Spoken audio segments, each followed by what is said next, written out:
एक राजा अपने राज्य से एक लंबी यात्रा के निकलता है तो सारे गांव वाले उन्हें पानी के जहाज तक छोड़ने आते हैं। तो राजा जैसे ही पानी के जहाज पर चढ़ता है तो उसके गांव का एक आदमी उनके पास आता है और उनसे कहता है कि राजा साहब, जब आप जंगल से होते हुए जाएंगे तब आपको जंगल में 2 फुट का आदमी मिलेगा और वह आदमी आपसे लड़ने के लिए चैलेंज करेगा, तो आप उसे जान से मारे बिना आगे मत बढ़ना। अब राजा उस आदमी की बातें मानकर यात्रा के लिए निकल जाते हैं। 2 दिन बाद राजा जंगल में पहुंचते हैं। वो जैसे ही जंगल में पहुंचते हैं तो वह गांव का आदमी जो बोला था, उन्हें 2 फुट का वह आदमी मिल जाता है और उसने राजा को लड़ने के लिए चैलेंज करता है। अब राजा उस 2 फुट आदमी से लड़ने के लिए तैयार हो गए और लड़ाई शुरू कर दी। थोड़ी ही देर में लड़ाई खत्म हुई और राजा जीत गया। लेकिन जब उसको जान से मारने की बारी आई तो राजा ने कहा, इस 2 फुट के आदमी को मारने में कैसी महानता। राजा ने उस 2 फुट आदमी को जिंदा छोड़कर आगे बढ़ गया। 2 दिन बीते, वह आदमी फिर राजा के सामने आया, लेकिन अब वह आदमी 4 फुट का था।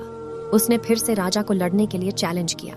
राजा ने चैलेंज एक्सेप्ट किया। लड़ाई खत्म हुई और राजा फिर जीत गया। लेकिन इस बार भी राजा ने उसे ये कहकर जिंदा छोड़ डाच दिया कि इस आदमी को जान से मारने में कैसी महानता। 2 दिन बीते, वह आदमी फिर से राजा के सामने आया, लेकिन अब वह आदमी 6 फुट का हो गया था।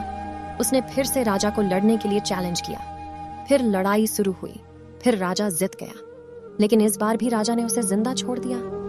अब इसी तरह राजा उसे छोड़ता गया और वह आदमी हर बार 2-2 फुट बढ़ता गया और एक दिन ऐसा आया कि वह आदमी राजा से भी बड़ा हो गया। उसने फिर से राजा को लड़ने के लिए चैलेंज किया, लेकिन इस बार राजा थोड़ा डर गया। लेकिन राजा फिर भी चैलेंज एक्सेप्ट किया।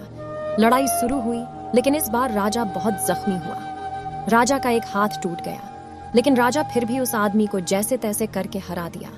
लेकिन इस बार उसने इस आदमी को जिंदा नहीं छोड़ा, उसने उसे जान से मार दिया। अब आप मुझे बताइए, महानता किस में है? जब उस राजा को यह बोला गया था कि जंगल में तुम्हें 2 फुट का आदमी मिलेगा जिसे जान से खम किए बिना आगे मत बढ़ना, फिर भी राजा ने उसे महानता दिखते हुए उस आदमी को जिंदा छोड़ता गया, जो कि आगे उसे बहुत भारी पड़ा और अपना एक हाथ भी गंवाना पड़ा। तो अब मैं आपसे कह रहा हूं कि आपके जिंदगी में कितनी भी छोटी से छोटी प्रॉब्लम आए, उसे खत्म किए बिना आगे मत बढ़ना, क्योंकि कल को वही छोटी प्रॉब्लम आपके सामने बहुत बड़ी बनकर आ जाएगी। और इन छोटी छोटी प्रॉब्लम को सॉल्व करने से आपको एक्सपीरियंस होता है और बाद में आपकी जिंदगी में कितनी भी बड़ी प्रॉब्लम क्यों ना आ जाए, आप उसे भी बड़े आराम से सॉल्व करके आगे बढ़ जाना।